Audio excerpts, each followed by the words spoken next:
Hélio Castro Neves como você nunca viu. Fizemos uma entrevista exclusiva com o imortal, o tetracampeão das 500 milhas de Indianápolis. Falamos sobre a carreira do piloto de 46 anos, desde os tempos do kart até as próximas temporadas. Depoimentos inéditos, histórias nunca antes contadas.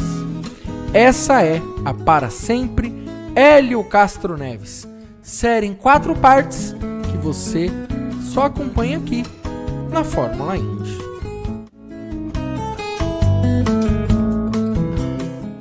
Primeiramente, Hélio, obrigado por nos receber num momento de férias, descontração aqui no Brasil. Queria, obviamente, iniciar sabendo de que é feito Hélio Castro Neves, tetracampeão das 500 milhas de Indianápolis. É feito de carne e osso, né? Não tem nada diferente do qualquer outro ser humano.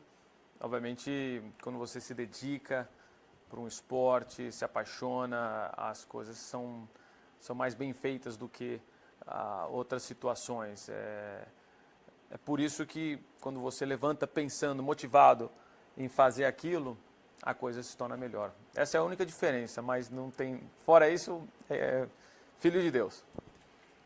Você vem de uma família ligada ao automobilismo, então desde cedo você tinha na cabeça que seria piloto? Desde moleque, meu pai sempre gostou de carros, né? E automaticamente essa paixão pelo carro acabou traduzindo, transbordando para mim, para o meu lado. E quando eu era pequeno, brincando de carrinhos, matchbox, foi aí que quando eu comecei a também me interessar por automobilismo. Meu pai patrocinou, né? Ele montou sua própria equipe de Stock Car naquela época. E foi aí que a minha paixão despertou ainda mais para o automobilismo. E hoje, até hoje, desde aquela época até hoje, é a mesma paixão. E como faz para manter essa paixão? Porque sentimento a gente sabe. Às vezes está no alto, às vezes está em baixa. E como manter essa mesma paixão? Você tem que estar motivado, né? Você tem que, de repente...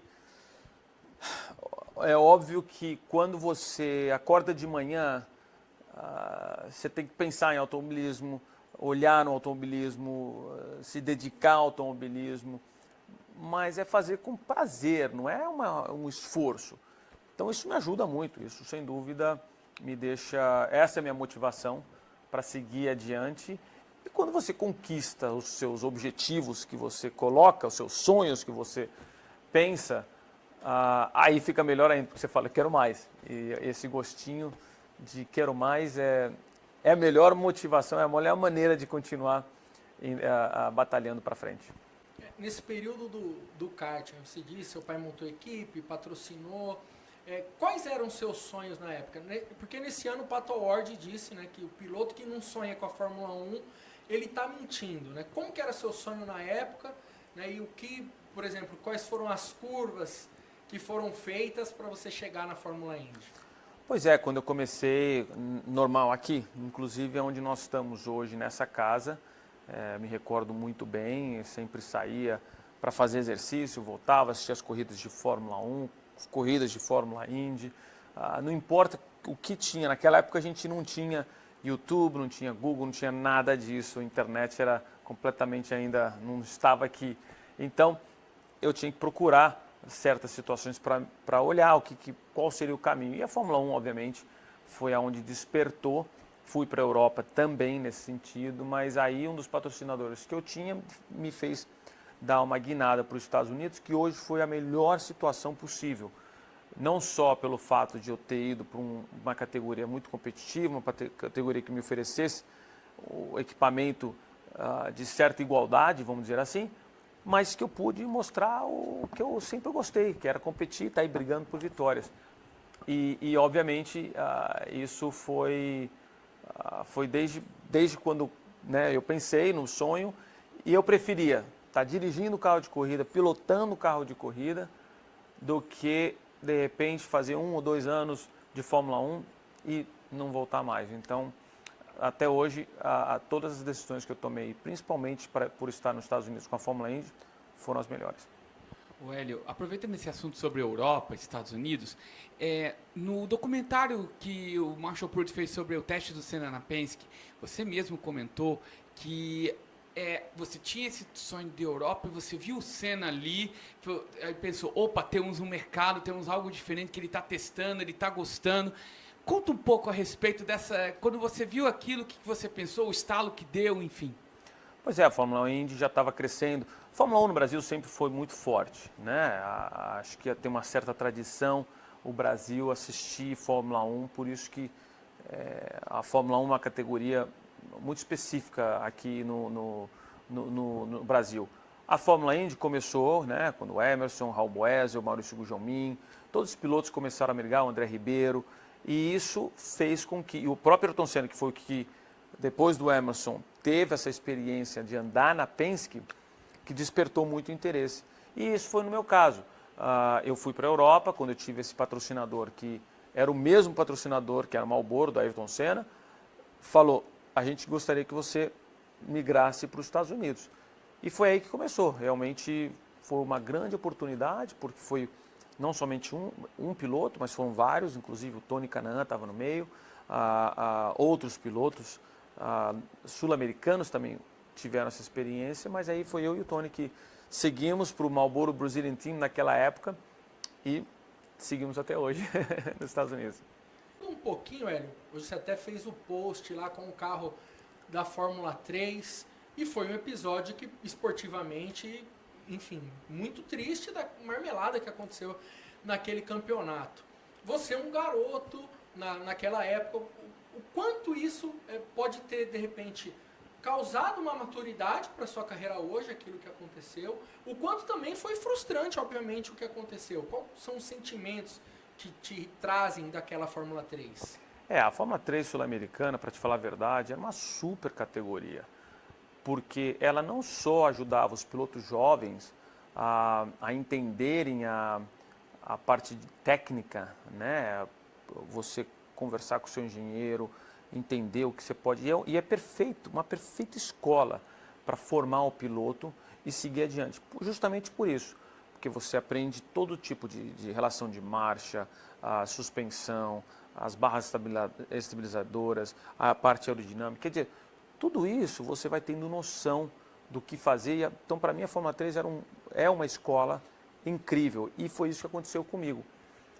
No caso da marmelada que aconteceu na Argentina, infelizmente não dá para a gente julgar um ou outro, porque foi um momento e talvez foi provavelmente a morte súbita da categoria, porque aí separaram, virou Fórmula 3 brasileira, a Fórmula 3 sul-americana com os argentinos também separou, perdeu força, que era super legal, porque você tinha o argentino, o Brasil, o Uruguai, todo mundo aí brigando, né, tendo suas equipes próprias, e acabou. Então, é uma pena que isso aconteceu, não foi, obviamente, só pelo fato, né, do que aconteceu lá, que o pessoal parou antes da linha de chegada, mas eu segui adiante, não foi isso que me deixou frustrado, porque a gente fez de tudo certinho para ganhar o campeonato, mas foram outras situações fora do nosso controle, do meu controle, que não deu esse título. Falando daquela época, aqui no Brasil e também já indo para a Indy Lights, um cara que foi rival seu foi o Cristiano da Mata.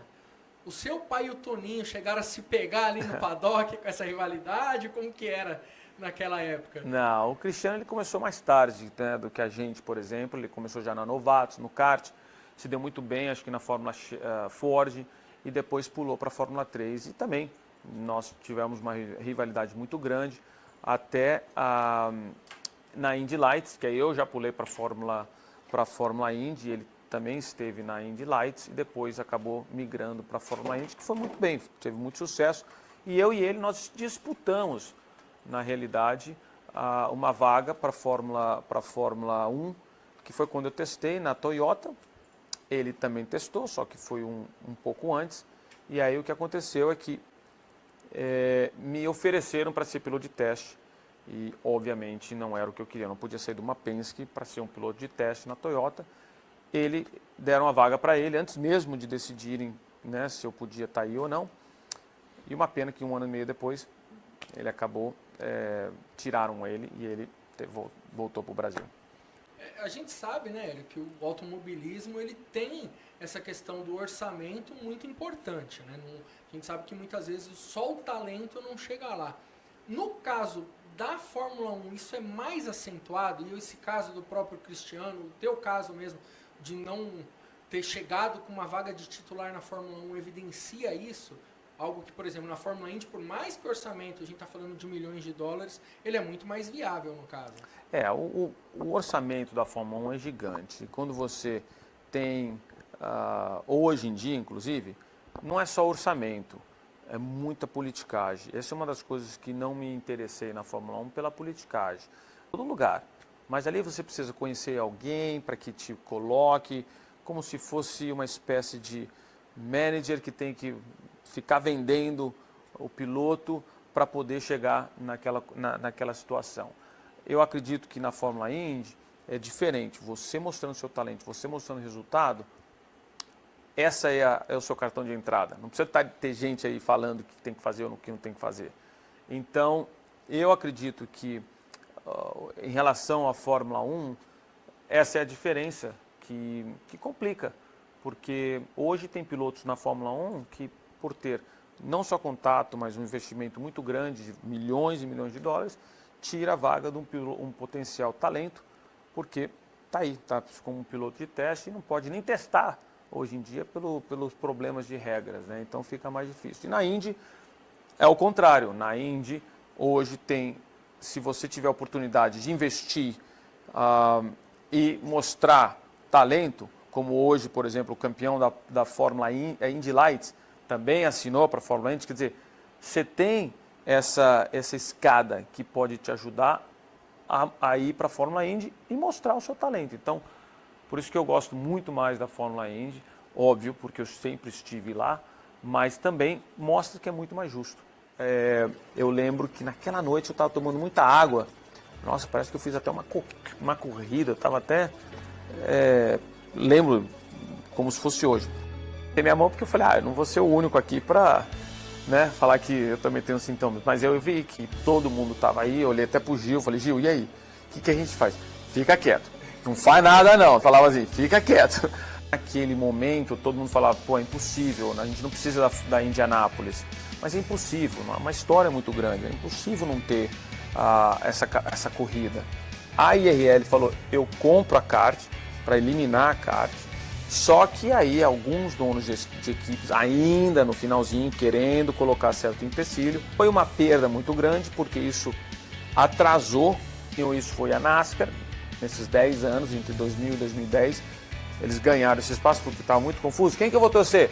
Pro Hélio? Mas o Hélio tá onde? Mas e o Tony? Mas e o fulano de tal? Enfim, ninguém sabia. Então hoje o dono da categoria Roger Penske, e te digo mais, só vai ter a crescer a Fórmula Indy, vai continuar subindo cada vez mais alto. Então, quem acabou vencendo foi o Scott Dixon, que talvez nunca, essa foi uma das vitórias para ele, que ele caiu no colo dele, porque ele não liderou uma volta, só foi na base do tapetão mesmo.